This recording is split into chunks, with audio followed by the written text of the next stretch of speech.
The sweltering Louisiana heat clung to Baton Rouge. It was the summer of 2003, but the rising temperature wasn't what had residents locking their doors. Fear, thick and suffocating, had gripped the city. A phantom stalked the night. Women were disappearing, their bodies found, lives brutally taken. A serial killer was on the loose. Whispers turned into screams. Neighbors eyed each other with suspicion. The once vibrant city held its breath. Who was next?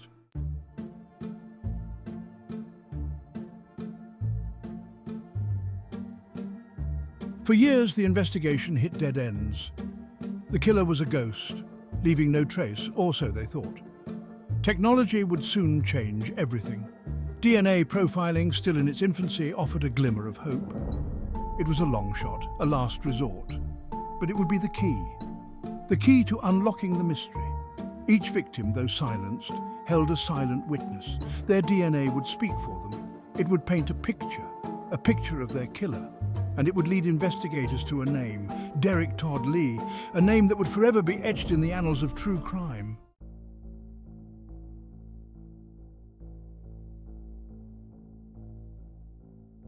Derrick Todd Lee, born in 1968. His life began not in the darkness we now associate him with, but under a shroud of ordinary hardship, raised in St. Francisville, Louisiana, a small rural town. It was a world away from the bustling city, a world where poverty and limited opportunities cast long shadows. Details of Lee's early childhood remain shrouded in mystery. Fragments of information paint a bleak picture, a picture of a dysfunctional family, a family grappling with its own demons. Was there a darkness within him from the start? Or was it the circumstances of his upbringing that set him on a path of destruction? These are questions that continue to haunt investigators.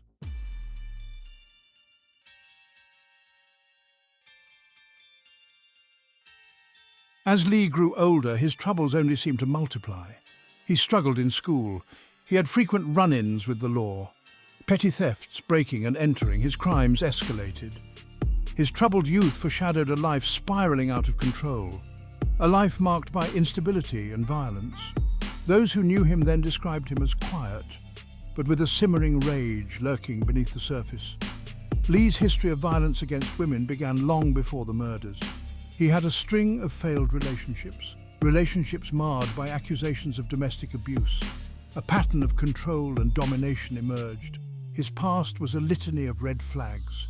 Warnings ignored or dismissed, the seeds of a monster were sown, seeds that would eventually bear a horrifying fruit.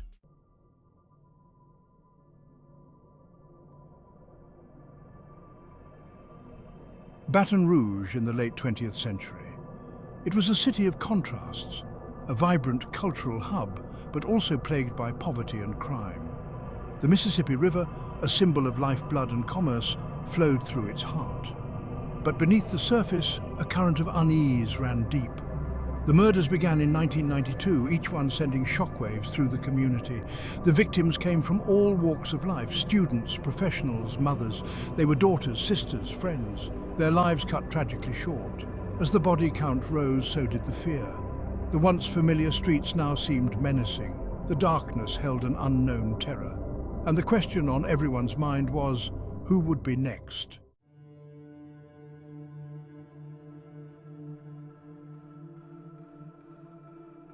The nightmare began in 1992. 23-year-old Connie Warner vanished. Her disappearance, initially a missing person case, soon turned into a chilling discovery. Her body was found weeks later, discarded in the Louisiana wilderness, the cause of death blunt force trauma, a brutal, senseless act of violence. At the time, police had no leads. The brutality of the crime sent shockwaves, but with no suspect and little evidence, the case went cold. Years passed, and the memory of Connie's murder faded. Life in Baton Rouge went on, but the killer lurked in the shadows, waiting for his next opportunity.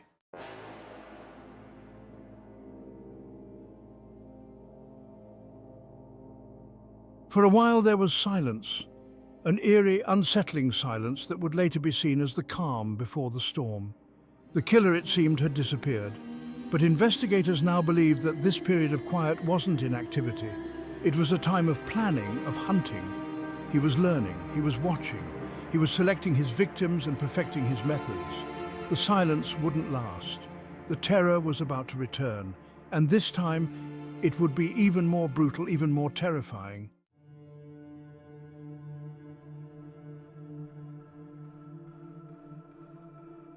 Section 3. Terror Returns, 2001 to 2002. In 2001, the killing began again. This time, the killer was bolder, more brazen in his crimes. The terror escalated quickly. Gina Wilson Green, 40 years old, her life cut short, her body discovered in her own home. The brutality shocked even seasoned detectives. Then, just months later, another victim, Charlotte Murray Pace, a 22-year-old graduate student. Her murder sent shockwaves through the city. And finally, the authorities realized this wasn't a series of isolated incidents. A pattern was emerging.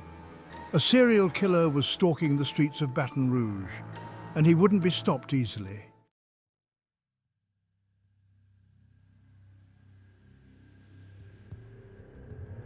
Section 4. The body count rises 2002 to 2003. As 2002 bled into 2003, the murders continued. Each more horrific than the last, the killer's methods becoming more violent, more depraved. Pamela Kinnemore, a 44-year-old nurse. Trina McDowell, a 38-year-old massage therapist. Carrie Yasso, a 24-year-old student. All victims of the same monster. Each murder sparked outrage and fear. The people of Baton Rouge were living a nightmare. The once vibrant city now paralyzed by terror. Everyone was a potential victim. The pressure on law enforcement was immense. The media scrutiny was relentless. They had to catch this killer before he claimed another life.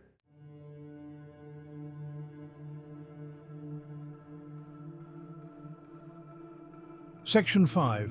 A City Gripped by Fear, 2003. By the summer of 2003, Baton Rouge was a city on edge. The serial killer, dubbed the Baton Rouge Serial Killer, had become a horrifying reality. He was the talk of every household. Women were afraid to leave their homes alone. The streets were eerily quiet after dark. The city was united in fear and desperate for answers. The police were working tirelessly, following every lead, however small. But the killer was always one step ahead, leaving no trace, no witnesses, only despair. The city held its breath, praying for a break in the case, praying for the nightmare to end, but the worst was yet to come.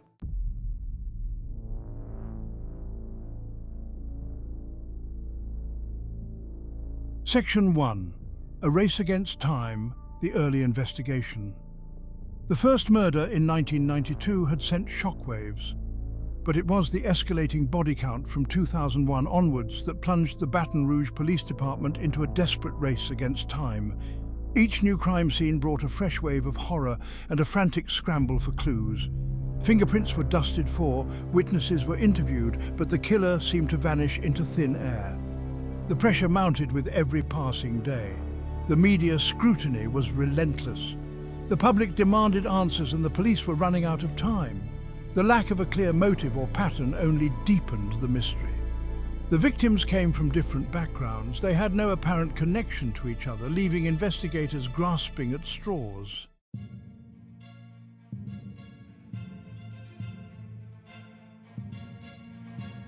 Section 2. Dead ends and frustration, the search for a pattern. As the body count rose, so did the frustration.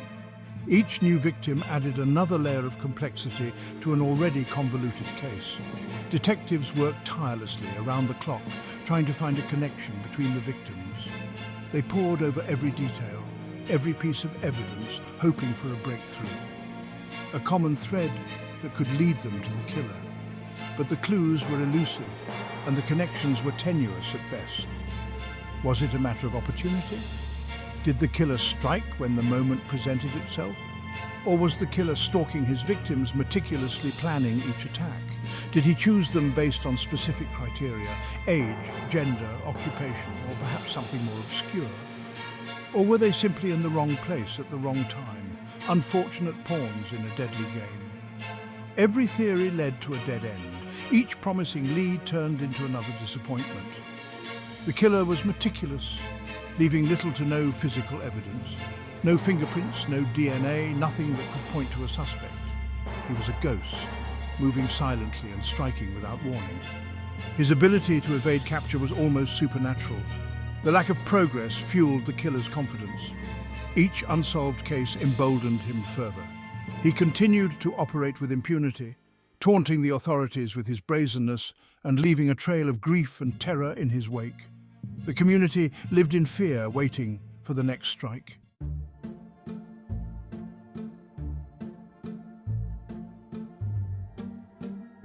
Section 3. A glimmer of hope.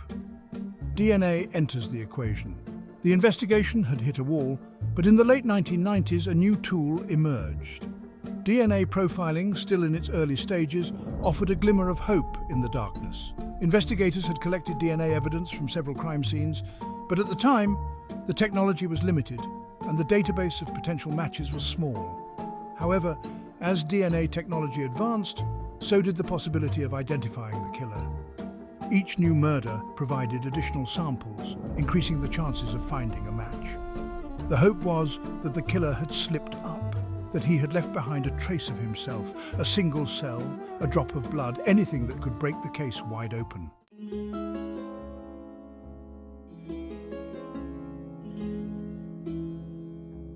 Section 4, connecting the dots, the profile takes shape. While DNA analysis held promise, investigators continued to build a psychological profile. They studied the crime scenes, analyzing every detail for insights into the killer's mind. The brutality of the murders suggested a deep-seated rage. The lack of remorse pointed to a psychopathic personality. He was organized, methodical and cunning, able to blend in and evade detection. The profile painted a chilling picture of a predator hiding in plain sight. Someone leading a double life, a wolf in sheep's clothing. The profile, combined with the DNA evidence, helped to narrow down the search. But the killer remained one step ahead until a crucial breakthrough changed everything.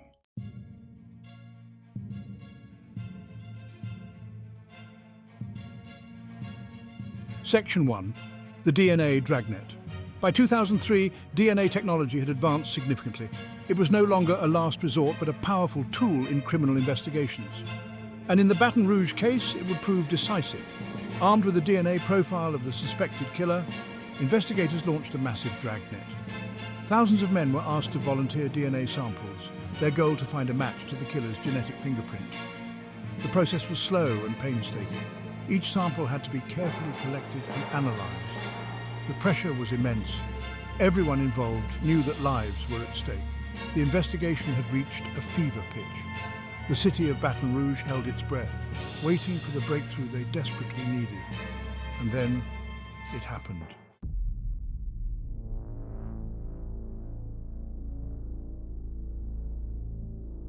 Section 2. A familiar face. In May 2003, a routine database search yielded an astonishing result. It was a breakthrough that no one had anticipated. The DNA profile from the crime scenes matched a sample previously collected from Derrick Todd Lee, a name all too familiar to law enforcement. This was the moment they had been waiting for. Lee had a long rap sheet including arrests for stalking, burglary, and peeping. His criminal activities had spanned years, leaving a trail of fear and unease. He had been accused of violence against women, but never charged with anything as serious as murder, until now. The gravity of the situation was unprecedented. The news of the DNA match sent shockwaves through the investigation. It was a pivotal moment that changed everything. Finally, they had a suspect, a face to the monster who had terrorized their city. The sense of relief was palpable, yet the challenge was far from over. But finding him wouldn't be easy. The city held its breath as the hunt intensified. Lee was a ghost, known to disappear and reappear without a trace. His elusiveness was legendary. A nationwide manhunt was launched. The clock was ticking, and every second counted. They had to catch him before he could vanish again. The pressure was immense, and the stakes had never been higher.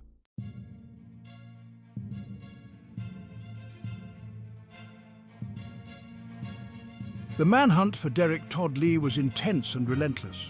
The FBI joined the Baton Rouge Police Department, pooling their resources and expertise. They followed every lead, every whisper, every rumor, Lee's face was everywhere, on television, in newspapers, plastered on billboards. A $1 million reward was offered for information leading to his capture. The public was urged to be vigilant. The pressure on Lee was mounting. He was running out of places to hide. His face was known across the country. Every stranger was a potential threat. For 5 agonizing days, the search continued. The tension in Baton Rouge was palpable. The city was on edge, waiting, praying, and then a break.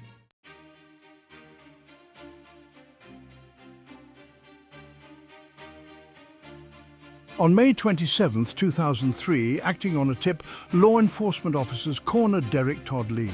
He was hiding in Atlanta, Georgia, over 500 miles from Baton Rouge. Lee was arrested without incident. He was extradited back to Louisiana to face justice for the terror he had inflicted. The news of his capture brought a collective sigh of relief across the city. Lee's trial was a media sensation. The evidence against him was overwhelming, including DNA evidence linking him to 7 murders. In 2004, he was found guilty. Derrick Todd Lee was sentenced to death. He died in prison in 2016. While nothing could bring back the victims, their families finally had a sense of closure.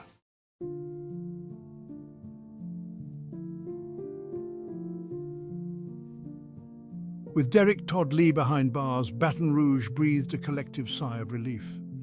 The nightmare was finally over, but the scars of his crimes ran deep.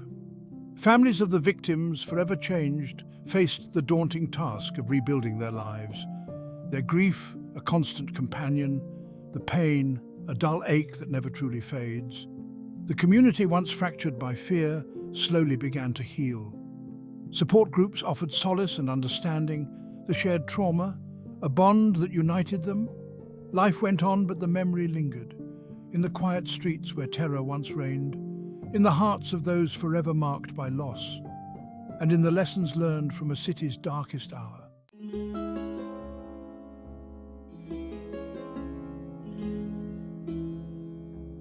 The case of Derrick Todd Lee was a watershed moment. It highlighted the power of DNA profiling, not only to solve crimes, but also to prevent future tragedies. In the wake of Lee's capture, law enforcement agencies nationwide expanded their DNA databases and strengthened their forensic capabilities. Cold cases, once considered unsolvable, were reopened and re-examined, bringing closure to families and justice to those who had long evaded it. The legacy of Derrick Todd Lee is a chilling reminder of the darkness that can lurk beneath the surface. But it is also a testament to the power of science and the unwavering pursuit of justice.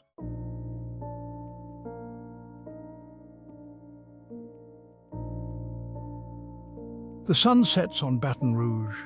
Life goes on, but the shadows remain.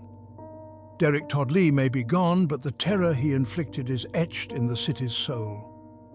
Mothers still clutch their daughters a little tighter. Strangers' faces are met with a lingering suspicion. The darkness holds a different kind of weight, a chilling reminder of vulnerability.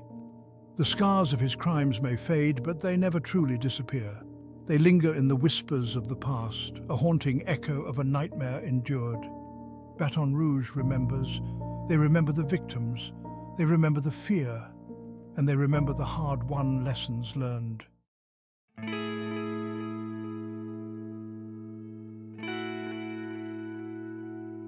The case of Derrick Todd Lee is a stark reminder of the darkness that can reside in seemingly ordinary individuals. It serves as a chilling example of how evil can lurk beneath the surface, hidden in plain sight. It forces us to confront uncomfortable truths about the nature of evil and the fragility of life. We are reminded that safety is never guaranteed and that vigilance is essential. But it is also a testament to the resilience of the human spirit, the unwavering dedication of law enforcement, and the power of scientific advancements to bring justice to those who have been silenced. The tireless efforts of investigators and scientists have shown that even in the darkest times, hope and justice can prevail. As we reflect on the chilling case of the Baton Rouge serial killer, let us honor the memory of the victims by continuing to fight for justice, by remembering their stories and ensuring their voices are never forgotten. by supporting those affected by violence, offering them comfort and solidarity in their time of need, and by working together to create a safer world. A world where communities stand united against violence and fear, where such horrors are never repeated, where vigilance and community efforts ensure safety for all, where the shadows of fear no longer haunt our streets, where every step taken is a step towards peace and security, and where every life is cherished and protected. Let us strive for a future where love and safety prevail over fear and violence.